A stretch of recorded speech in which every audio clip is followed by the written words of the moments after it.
پھر منی کے قطرے سے، پھر تجھے پورا آدمی بنایا، لیکن میں تو عقیدہ رکھتا ہوں کہ وہی اللہ میرا پروردگار ہے، میں اپنے رب کے ساتھ کسی کو شریک نہ کروں گا۔ سورہ احقاف میں اللہ کریم نے ارشاد فرمایا، آیت نمبر 3، والذین کفروا عما انذروا معرضون، اور کافر لوگ جس چیز سے انہیں ڈرایا جائے وہ اس سے منہ پھیر لیتے ہیں، اعراض کرتے ہیں۔ اسی طرح سورہ منافقین کی آیت نمبر 3 میں ارشاد فرمایا، ذالک بأنہم آمنوا ثم کفروا فطبع علی قلوبہم فہم لا یفقہون، یہ اس وجہ سے کہ یہ ایمان لا کر پھر کافر ہو گئے، لہذا ان کے دلوں پر مہر لگا دی گئی تو وہ سمجھتے نہیں۔ دوسری کفر کی قسم کفر اصغر، یعنی چھوٹا کفر، وہ کفر جو انسان کو ملت اسلامیہ سے خارج نہ کرے۔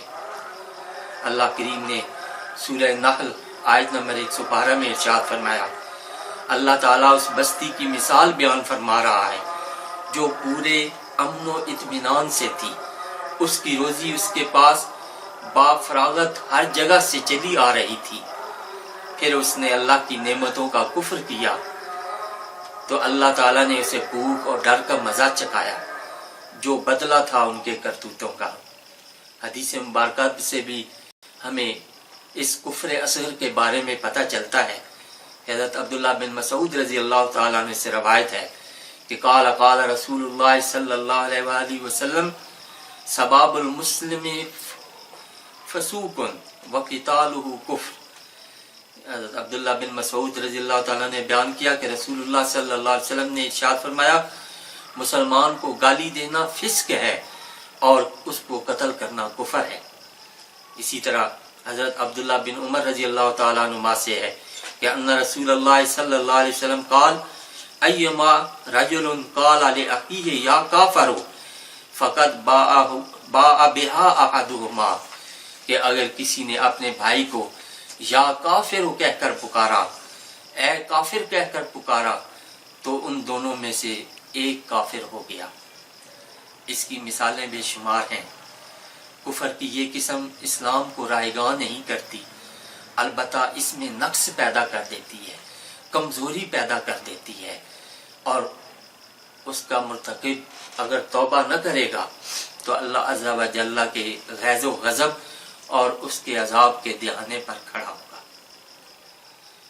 مکہ کے کفار جب نبی کریم صلی اللہ علیہ وسلم کے دور میں اسلام کی دعوت مشرکین مکہ کو دی گئی تو ابو جہل اور ابو لہب، ولید بن مغیرہ اور علماء یہود، ان سب کے انکار کرنے کی وجہ کیا تھی؟ اصل وجہ یہ تھی کہ وہ یہ سمجھتے تھے کہ اگر ہم اس نبی کریم صلی اللہ علیہ وسلم کی بات کو مان لیں گے، اللہ کو ایک مان لیں گے، اس نبی کی نبوت پر ایمان لے آئیں گے، اس شریعت کی تعلیمات کو تسلیم کر لیں گے، تو ہماری یہ شان و شوکت، ہمارے یہ روب و دبدبہ، ہماری یہ ساری سطوت، ہماری سلطنت، ہمارے جو جھوٹے عقائد پر ہم نے اپنی معیشت کی بنیادوں کو عمارت کو کھڑا کیا ہوا ہے، یہ ساری ہر چیز نیست و نابود ہو جائے گی۔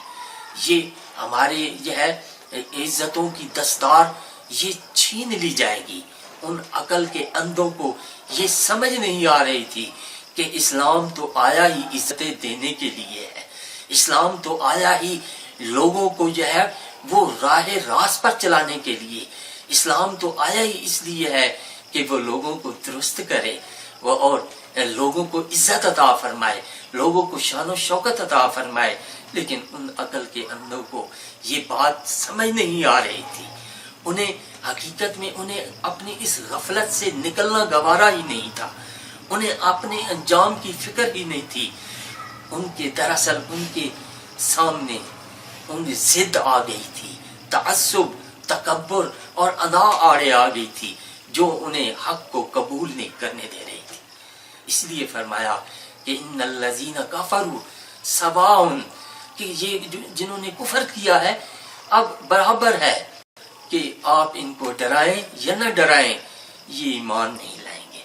کیوں؟ کیونکہ وہ اپنی مرضی، اپنی خوشی اور اپنے ارادے اور اختیار کے ساتھ کافر ہیں۔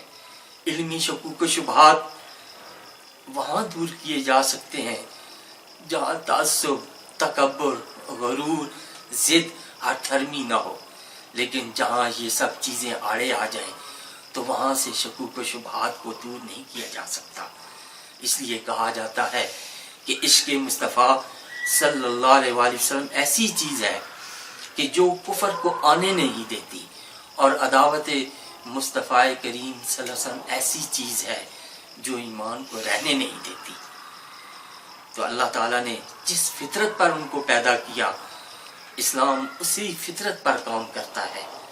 کائنات کی ہر چھوٹی سے بڑی چیز اسلام کی فطرت پر چل رہی ہے، اور جب انا، ضد سے عقل پر پردہ پڑ جائے تو یہ فطرت نظر نہیں آتی، پھر جب قدم اٹھتے ہیں تو اس فطرت کے خلاف ہی اٹھتے ہیں۔